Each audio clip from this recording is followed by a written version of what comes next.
За што се однесуваат овие два јавни огласи и кој се може да конкурира во нив? Така да. Овие два јавни огласи ни се објавени што од 17.10 и ќе бидат отворени се до исполнување на бројот за кој што се предвидени средства во буџетот. Пред се наменати за невработени лица, за млади невработени лица и за сите оние кои што ги исполнуваат условите. Единствен услов кој што треба да го исполни невработеното лице е да биде активен барател на работа и да биде евидентиран како активен во евиденцијата на Агенцијата за вработување, што значи дека навистина нема никакви посебни критериуми и услови што треба да исполнат. Едниот јавен оглас е наменет за напредни IT вештини и тука лицата кои што ќе аплицираат ќе добијат соодветна обука и сертификат во одредена област од IT сферата, но пред се кандидатите треба да имаат одредени познавање од информатиката, бидејќи ќе има тестирање пред да добијат оваа обука, бидејќи навистина сертификатите се скапи. И на крај има завршно тестирање кое што доколку не го положат овој тест по завршување на обуката не може да го добие сертификатот.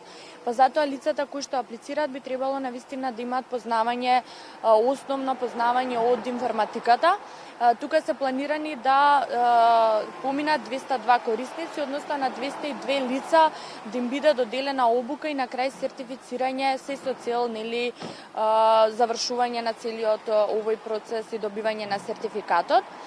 Потоа другиот јавен оглас е за сертифицирање на и добивање сертификати од областа на англискиот јазик и тоа за булац.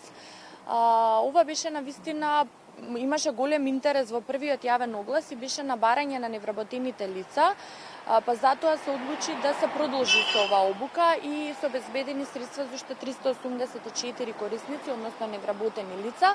Тука повторно лицето треба да биде како невработено во евиденција на агенцијата регистрирано и треба да дојде да аплицира по овој јавен оглас или оваа мерка.